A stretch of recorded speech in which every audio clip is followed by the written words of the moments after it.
Bonjour à tous. Bonjour. Alors, ce qui réunit les gens qui sont autour de cette table ronde, c'est la conviction que la culture, c'est un élément essentiel, fondamental de notre identité. Marc Ladré-Lacharrière l'a dit, notre humanité et aussi la cohésion du pays. C'est une crise sociale, démocratique, la crise des Gilets jaunes qui a été à l'origine de ce grand débat lancé par Emmanuel Macron, le président de la République. Finalement, il a au moins le mérite de nous obliger à réfléchir à ces questions de culture qui étaient au départ absentes de ce débat, mais dont les acteurs culturels se sont emparés. Donc, nous allons parler patrimoine, mais transmission, éducation, démocratisation de la culture, car tout est lié et se répond. Et cette discussion entre nous appelle des propositions les plus concrètes possibles. Je vous le rappelle, c'est un peu la règle du jeu aujourd'hui. Est-ce que vous pensez que la politique qui a été menée ces dernières années, j'allais dire ces 40 dernières années, a rempli ses promesses? Et si elle ne les a pas remplies, pourquoi? Nos élites sont inculturées. Je ne sais pas si le mot se dit, mais j'ose le dire. Je veux dire par là, il y a un manque de culture incroyable, un manque de connaissances. Le plus bel exemple, c'est le pass culture. Qu'est-ce que c'est le pass culture? C'est une idée très généreuse, magnifique de notre président lorsqu'il était en campagne électorale, mais qui consiste au fond à dire « Nous allons vous donner les moyens d'assumer ce désir et ce besoin de culture. » Sauf qu'on donne les moyens d'assumer un désir qu'on n'a pas créé. Et nous, à l'Académie des Beaux-Arts, lorsqu'on a été saisis de ce sujet, on a dit, c'est pas le pass culture qu'il faut faire, c'est le passeport culture. Autrement dit, c'est à 10 ans qu'il faut commencer, voire plus tôt, mais ça c'est les parents, mais à 10 ans, dans les collèges, au lieu de donner l'argent comme ça, donnez-le au collège, avec obligation d'aller vers la culture, obligation d'aller au théâtre, au concert, ou de faire venir la culture dans le collège. Il y a un effort considérable à faire pour justement amener la culture, et ce, dès le départ, c'est un problème d'éducation. Ceux des Gilets jaunes qui mangeront du Cyril Hanouna, mais on a aussi envie d'évoluer et on a aussi envie d'être à la même hauteur que nos élites et avoir accès à des lieux aussi beaux que ceux-là, d'avoir accès au musée du Louvre. Pour ma part, j'y suis jamais allée, pourtant j'en ai très envie. J'ai vraiment envie de dire que, au-delà des bibliothèques qui sont accessibles évidemment dans nos communes, on a envie d'autre chose. Et moi, j'ai assisté à mon premier opéra, c'était la San Hélène Tola, et je suis tombée amoureuse de la San Hélène Tola, et j'avais 13 ans. Donc voilà, ça m'a donné goût, et je pense que effectivement, il faut amener l'éducation culturelle davantage dans les écoles. Je parle d'écoles et non pas seulement des collèges et des lycées. Je pense vraiment qu'il faut amener la culture parce que sinon, les plus modestes ne vont pas à la culture instantanément. Je ne pense pas que l'État, dans la situation actuelle, doit avoir un rôle particulièrement important dans les propositions culturelles. Je ne le pense pas. Je pense que c'est à nous, acteurs culturels, de faire des propositions, mais je ne vois pas ce que l'État peut faire de plus. La France est un pays où la culture est valorisée, est un pays qui, je peux vous parler des domaines que je connais dans l'édition et le cinéma, où on fait plus que partout ailleurs, où les livres de poche sont les plus beaux du monde, c'est-à-dire qu'avec 4, 5, 6 euros, vous avez accès pratiquement à tout le patrimoine français et international pour rien du tout et à la portée de tout le monde. Comme vous deux, je pense que c'est à l'éducation de semer ces petites graines. Elles prendront 2 fois sur 10, le reste elles ne prendront pas, mais il faut les semer et qu'on a 16 ans pour le faire.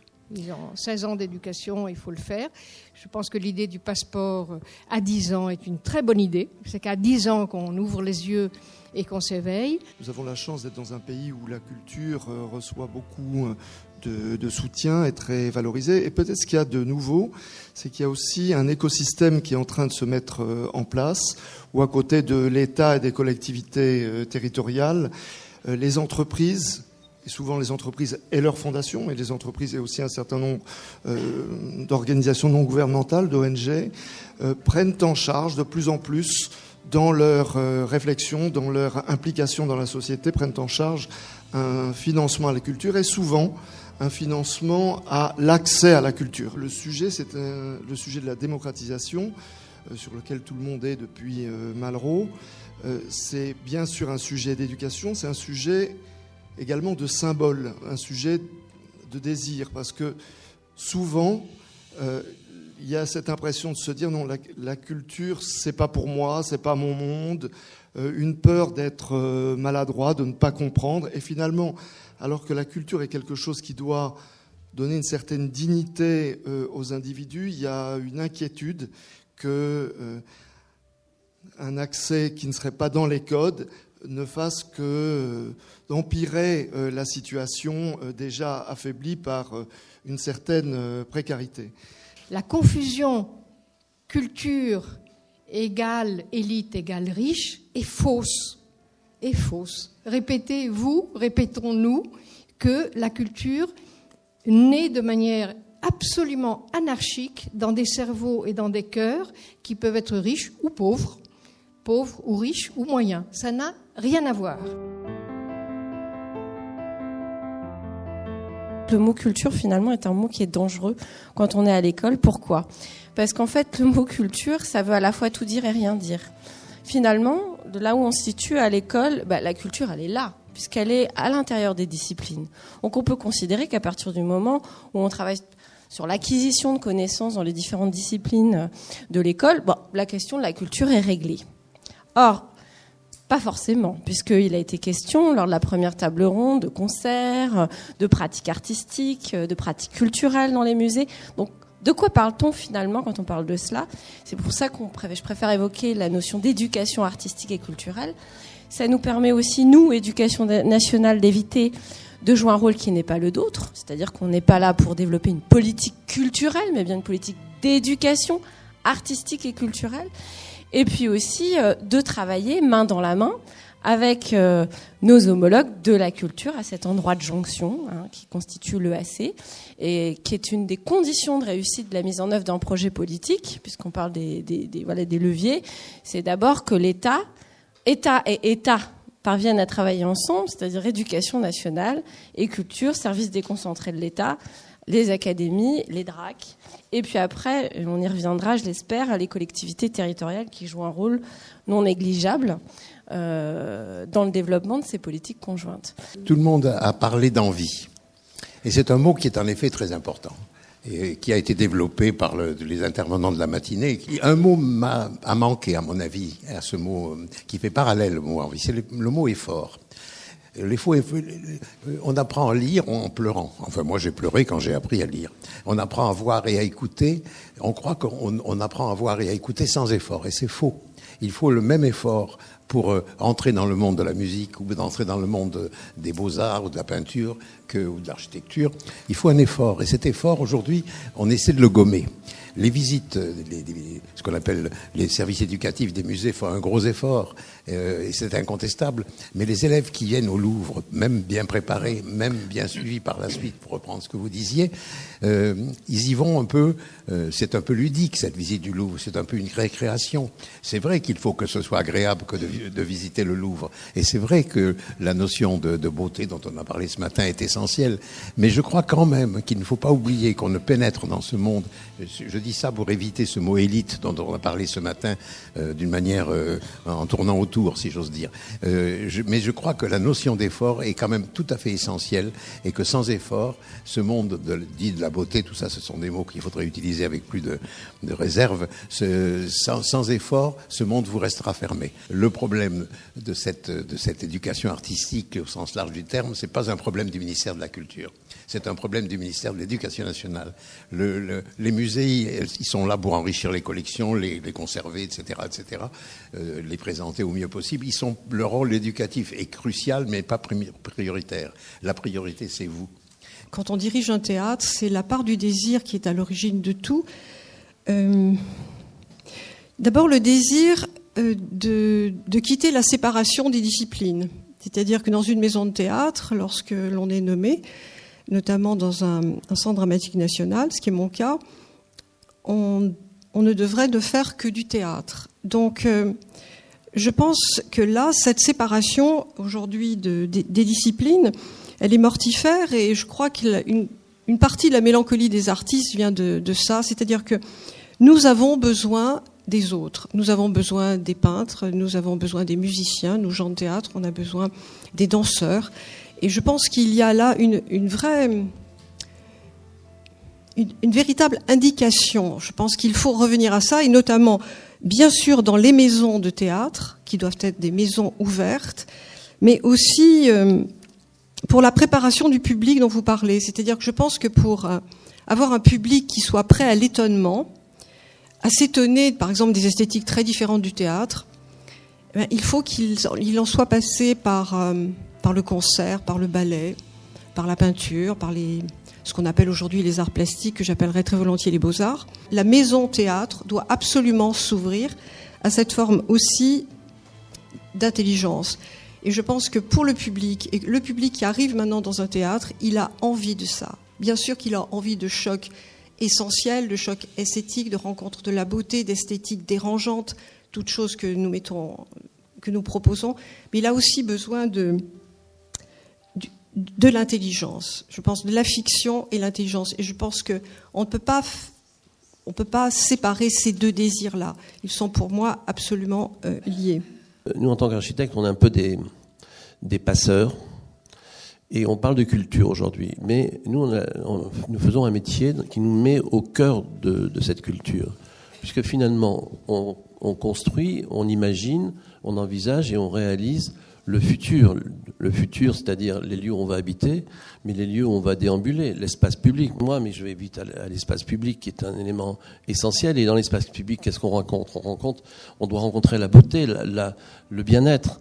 Et c'est là qu'interviennent les artistes, les paysagistes, les différentes personnes, les différents interlocuteurs. Ça va des arbres au choix du mobilier urbain, au choix des éclairages, c'est tout un environnement qu'on doit recréer.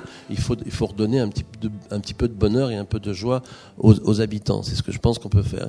Et quand je dis nous sommes des passeurs, c'est que nous sommes en contact directement avec les artistes qui interviennent dans l'espace public ou qu'on doit faire intervenir un espace public. Par exemple, on n'a jamais réfléchi où les cafés du commerce disparaissent, on n'a pas réfléchi où les gens peuvent se réunir. On pourrait imaginer que les pieds d'immeubles, qui sont souvent très désagréables pour des gens pour habiter, deviennent des espaces un peu publics de partage où on se rencontre, on se croise, on peut faire des événements. Ça devrait être normal que dans chaque immeuble, il y ait un espace commun où on puisse faire peut-être une petite exposition, on peut faire un concert, des répétitions, etc., qui viennent des lieux de lien entre les gens d'un immeuble ou des immeubles voisins. Si à 20 ans, on n'a pas mis les pieds dans un musée, si à 20 ans, on n'est pas allé au théâtre, si à 20 ans, on n'a pas lu, c'est fichu. Et c'est là que nous avons tous une grande responsabilité. C'est très très rare de récupérer des gens qui ont plus de 20 ans.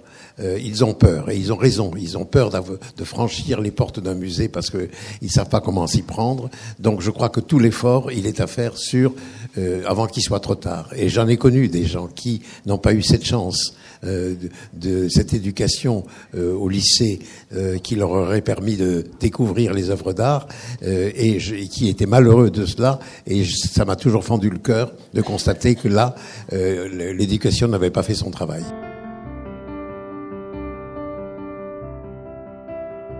La culture, pour nous tous, nous l'avons dit, c'est la fabrique du possible. En chacun de nous, étendre la possibilité que nous avons en nous-mêmes. Le possible. Quoi qu'il arrive. Et évidemment, la contrainte de la nourriture. Mais il y a la phrase de Churchill qui m'a toujours frappé. En pleine guerre, on lui dit on va supprimer complètement le budget de la culture. Il dit alors, est-ce que nous continuerons à savoir pourquoi nous nous battons ? Dans ce que j'ai vu depuis 2-3 années, pas seulement avec les Gilets jaunes, c'est qu'il y a 2 pactes qui ont été rompus. Un pacte avec l'espérance. On pense que si on n'est pas dans des classes favorisées, la vie de nos enfants sera pire que la nôtre. C'est une grande nouveauté, ce premier pacte. Et le deuxième pacte, qui permettrait de casser le pacte rompu précédent, c'est-à-dire de retisser le lien, c'est le pacte avec le savoir. On n'a pas dit une seule fois ce matin le mot science. En tant qu'économiste, la science n'était pas pour moi. Eh bien si, la science est pour moi. La science est pour nous. Et si on rompt ce pacte avec la science, on va voir ce qui se passe en ce moment. Les ce mot hallucinant, contradictoire dans les termes mêmes, c'est-à-dire des faits alternatifs. La lecture, c'est l'accès à tous les accès. Et la situation française, en dépit de tout ce que fait cette pauvre éducation nationale, qui doit tout régler, problème des familles, problèmes économiques, etc., problèmes techniques, etc., eh bien, vous avez, écoutez bien, 7% des Français qui sont en situation d'illettrisme. On m'attaque sur le rapport, sur une phrase que j'adore parce que j'assume complètement les rafales que je reçois. On dit, de toute façon pour toi, on voit bien qu'il n'y a pas de différence entre le culturel et social. Eh ben non, il n'y a pas de différence pour moi entre le culturel et le social. Le culturel, c'est la façon de faire exploser les assignations à résidence du social.